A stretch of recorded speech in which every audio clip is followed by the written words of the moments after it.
What is going on, everyone? My name's Boyd and I'm back with some more Age of Mythology. The Titans action spawning in the right side of the map in the blue color, playing as Uranus. His name is Skadi. His opponent today in the red color, playing as Odin. His name is Hell's Ravage. The map is Oasis, and this is the Champions League. I'm very excited to be here. Hell's Ravage on the top.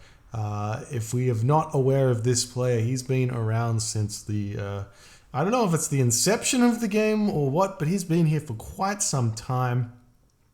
Always performing at a very high level and takes games off the best players on a frequent basis.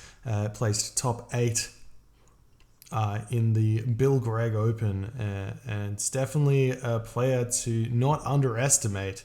However, this week's matchup, he's drawn into Skadi, one of the current best players in the game.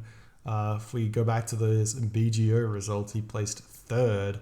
So it's going to be, he's going to have his work cut out for him, Hell's Ravage, in this series here.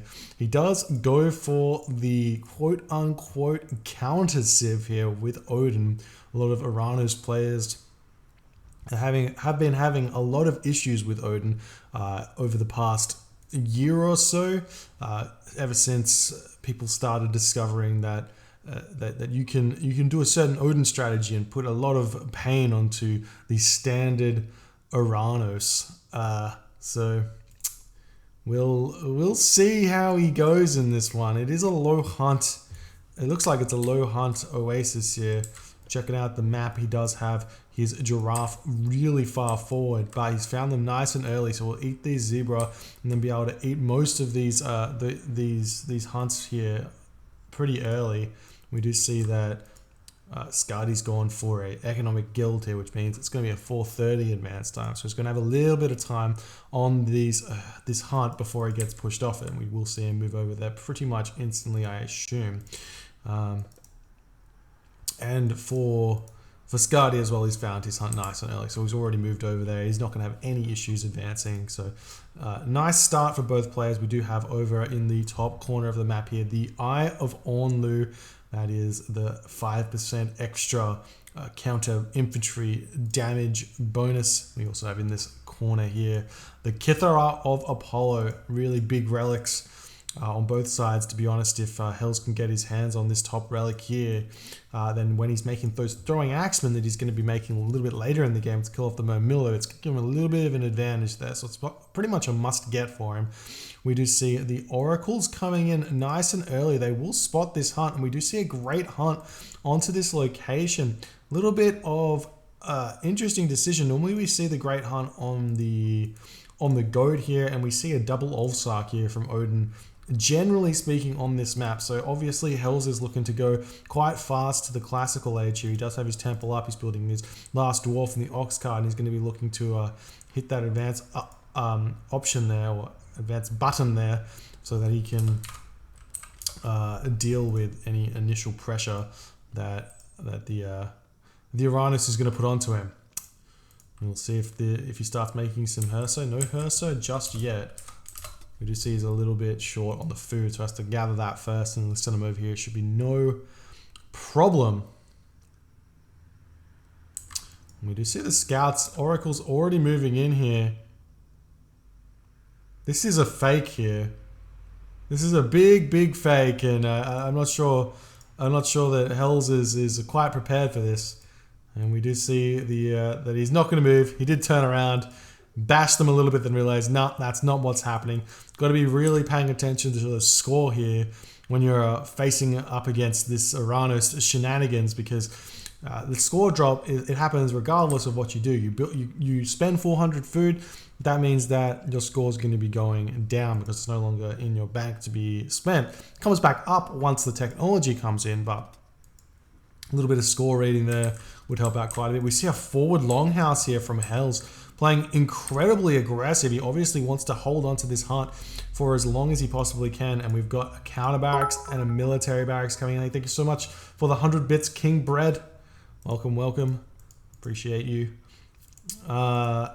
these longhouses coming up nice and far forward, but it's going to be an issue for him if Skadi can get the edge in this game and put some pressure on here, especially with an early shockwave and all of those units coming out. We already see the Murmillo and the Terma coming out, the Valkyrie coming in here to start jabbing away at one of these gold miner citizen. It's not a bad idea, but you don't get a lot of value out of it, especially if there's already a Promethean and a Townsend hitting him.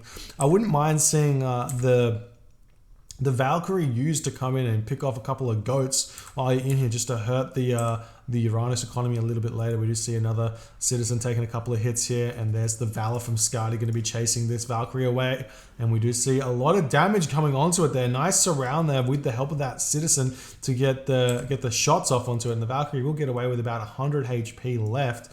Meanwhile, we see the Ulfsark spam has started. Now, generally speaking, what we've been seeing here from Odin players is going about 10 Ulfsark, getting Lone Wanderer, and then getting medium infantry at the same point, because you don't want to over Ulfsark without those upgrades, and you don't want to be really fighting your opponent here without Lone Wanderer, because the Terma get too much value out of this, even though the Ulfsarks are technically soft counter them. And we do see the Prometheans running in. There's a lot of Hursa already over here to deal with this. The Ulfsark coming in, the villagers getting pulled away from that Giraffe there. It's only got 86 food left on it, so Hells is more than happy to move on to those Gazelle there. And he's going to be chasing back away. Still, he has cancelled. There we go. He's cancelled the Ulfsark a little bit late there on that cancel, and he should be aiming to grab his upgrades here. We do see 149 wood, almost 150 food, and almost 150 gold there. And the population difference here for Skadi just slightly in his favor, but that is obviously going to be the case in this matchup.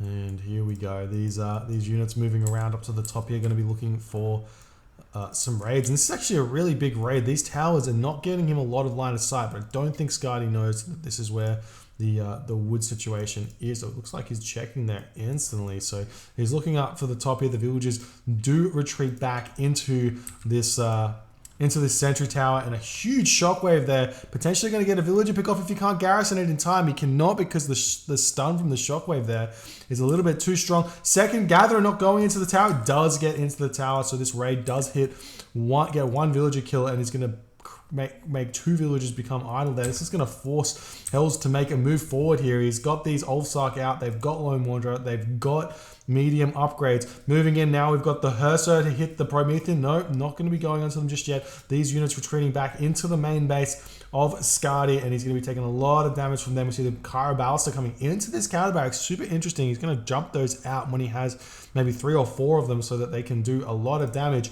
to Hells' army. Oh, there he goes, dropping them out just there as he's hitting 99%, but a little bit short on the population. The raids still happening in Hells' base. No attempt to micro against this one, not dropping these guys out. He is sending a couple of Ulfsark over here. This should be just about enough, and we do see Valor coming down now for Skadi as he's pushing Hells back out, and Hells has not been able to find much damage there at all. That villager does fall there for Hells that was 1 HP before, and Hells is going to get out of here without taking any losses, maybe taking a little bit of a chip damage by the Ulfsark there, but it's not going to be good for Hells at all, because he's now run out of hunt. He's going to be moving over into this corner here, hoping to find something. There are some baboon. That's only 4. Really not worth making the trek over there. Should have gone back to the chicken. And he's on the he's actually on the goats over here, which is even more wild. But that's I guess that's the thing. If you're starving, you're starving. It doesn't matter where the food is. And these units are going to be trying to come back around here. I'd love to see Hells now transition into starting to build some throwing axemen here to deal with those Murmillo, or getting to the heroic age through Skadi would be a very, very good maneuver there. Some houses in the top of this map for some reason. Okay, and the Kara Ballista will hit this Hursa, but he should be able to get away without losing his life, but has taken half HP. And here is going to be the big issue that Hells is going to be running into this game, because he chose to build so far forward. These houses are going to fall, which means he has to rebuild their houses in order to continue playing, and he's not going to be able to fight the enemy army here. If we check this out now, Hells is actually sitting at 85 of 95, so he's still not popped here, and he's actually struggling to produce some units. But All of this forward base is going to get picked off. It's a lot of wood that Hells is going to have to then spend again on more stuff, which means the farms aren't going to be able to come out very well. Any extra town centers or hill forts or things like that won't be able to come out. And Hell's trying to repair the longhouses actually as he's coming in. Trying to fight this with only one longhouse may not be the best idea because he's not going to be able to do too much. Ulfsar coming in here, but the Miller are already chasing them away as he is not reacting well to that one there at all. I mean, Scouty is reacting well, but Hell's not exactly expecting that one to happen. He's actually turning around and trying to fight this nice micro yet again from Scouty to pull instantly pulling the targeted Miller away from that fight there. Carabalis are going to be coming back. The villagers moving forward here for Hells. Going to be trying to take down these Carabalis. So they do have a bonus damage against them. And they do have like, what is it, 210 resources, 215 resources each. So if you can snipe them with your villagers, it's sort of worthwhile. This is very, very all in now for Hell's Ravage. We'll see if we can make this happen. The villagers are trying to chase these Carabalis down, and they don't have any sort of bonus against them. We do see a mana getting deleted there. Is Scotty going to be moving over onto rebuilding this one? And this is absolutely wild. We'll see if he can do this, but I don't see the gold mine. He's still got 150 gold left. The town center's coming up here. Potentially, Hells could hit a crazy timing here and get a gold starve. We'll see if that's possible. Is he switching into anything else? He's still building some offside. He's got 6 idle back in his base, and he's sacrificing a lot of this right now underneath town center fire, but he's picking off so many of Scotty's units right now. The Carabalis are chilling in the back here, though, is going to be really difficult to deal with, and Hell's going to be retreating back here. He has picked off a single citizen there, almost going to get a second citizen, which is pretty much just the amount of villages that Hell's has brought forward. So he's kind of going to be sitting in a very similar position, villager count there, but losing so many more of these infantry units is going to be really, really difficult for him. He needs to be trading a little bit more efficiently here with that army if he wants to get this gold staff. And now we are seeing that the population difference here is 70 to 102 villagers moving up to this large gold mine there, where Hells probably should have been focusing his efforts. And that is going to be a very, very strong hold there for Scotty.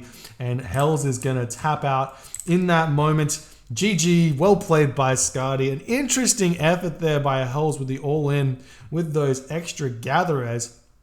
And funnily enough, had he potentially done it, say, 30 seconds later than he did, and instead of hitting the main base of Scotty, come up to the top here, maybe send an Ulfsark, a lone Ulfsark down here to wall this location off. This could have definitely been a very, very difficult to defend all-in, but it looked like there wasn't enough thought behind the all-in rather than Hell's just being like, I'm behind and I just need to go for this because he's run out of food.